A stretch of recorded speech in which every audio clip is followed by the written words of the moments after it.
Andy, how are you? I have another question for you. This one follows a short clip from a program that I enjoy watching. I thought the question and answer were quite interesting, and I'd love to hear your evaluation of the answer, perhaps on a score of 1 to 10, and your reasons why. Thanks.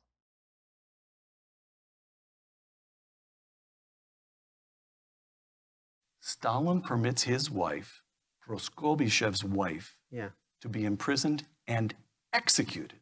yeah, And Proskobiev remains loyal to Stalin. During the Second World War, he is working 20 hours a day with yes. Stalin. And again, he dies in the 60s, as I recall. Not a word of regret, not a word of disloyalty. This is just incomprehensible. How? Yes, to us it's very difficult to understand. But let's remember once again, Stalin is a communist. He's midwifing historical necessity. He doesn't have time, nor should he devote himself to worries about morality, pangs of conscience, individual victims. Who will forgive him if the revolution is overthrown? Who will forgive him if he fails to build a communist state? He will be guilty before history for having failed in his historical duty. So everything becomes subsumed to this, and mass murder becomes justified because it's part of the movement of history and the supposed greater good of humanity. We don't have any documents that show second thoughts, that show Stalin wondering if he should have killed so many people or feeling guilt about the peasants who starved. The documents we have, and they're very voluminous, are about Stalin not wanting to fall short in building a great communist power and being angry at those who criticized him for doing so. His minions, they were in awe of him. Stalin had capabilities that they didn't have. Well, you're really putting the hard questions to me, aren't you, Anthony? The problem with responding to this clip is that the speaker is conflating two very different issues and sort of provoking two different kinds of answer from me.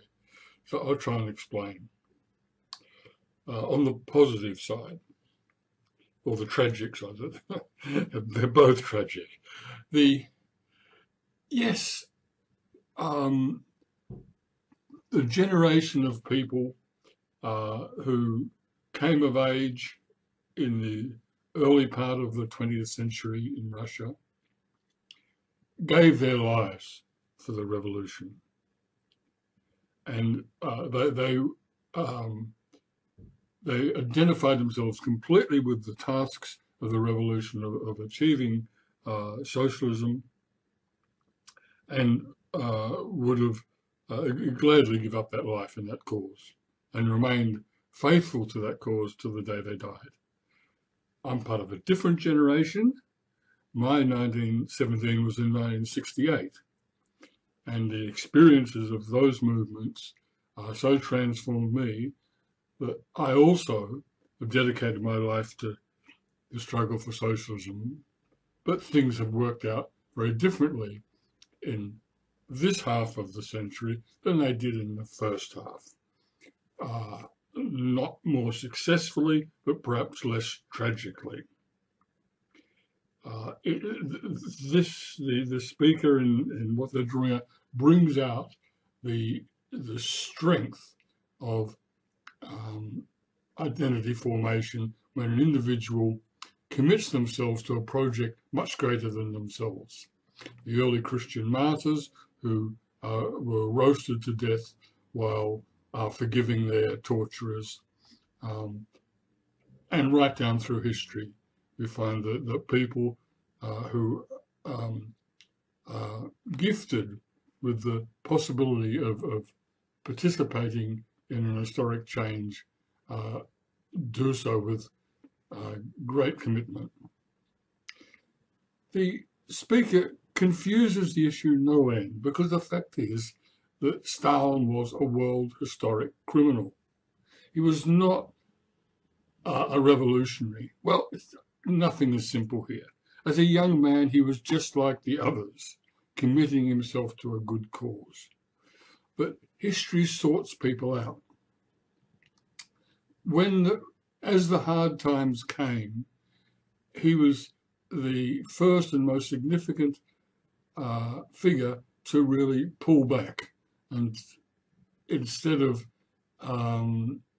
remaining committed to the causes for which the revolution was made, he became an administrator. He was personally responsible for the actual or judicial murder of all the people that made the revolution. He is responsible, having unwound all the institutions and principles for which the revolution was fought. For example, the education system reverted to the curriculum that it had under the Tsar, under Stalin's guidance. Every aspect of life in the Soviet Union reverted to the worst aspects of life under the Tsar. It's one of these important mysteries of history that he's able to do that under the banner of the revolution itself. And I suppose I'd have to say I've learned from that the danger of such a powerful, all-encompassing ideology such as Marxism, that when subject to distortion and misuse and misunderstanding, it has the potential to provide a vehicle for enormous crimes. I'm not blaming Marxism for that. It applies to any good idea. It can be used for evil as well as good. A good idea can be used for evil as well as good. A half-assed idea that tells half-truths and things can only do half-assed evil and half-assed good. Marxism is a fantastic idea. In the hands of a brutal, cynical, maniacal dictator, it can be bent to serve very reactionary purposes. So this is the contradiction. The speaker says, oh, Stalin was forgiven all these things because he had this great historic task to carry out. Yes, the destruction of the Russian Revolution under the name of the revolution. So I'll score it 2 out of 10 because of the core of truth that idealistic generation of people that signed up for the revolution and gave their lives for it were real heroes. I score it so low because the speaker continues the myth that what Stalin was defending and implementing was communism. What a load of rubbish. Nothing to do with communism or socialism. Nonetheless, even that is an oversimplification, because the Soviet Union, with nationalized property relations, did defeat Hitler. Mind you, Stalin didn't even begin to fight back until the Nazi army was on the outer suburbs of Moscow. So blinded was he to the danger of fascism, after having already decapitated and shot all the leaders of the Red Army, which had defeated 14 armies that invaded Russia after 1917. So this was the commander-in-chief from hell. Even then, such was the dedication to the revolution, whose gains had been extinguished by Stalin, that it defeated Stalin. So it defeated Hitler. 95% of the war against Hitler was carried out by the Soviet Union.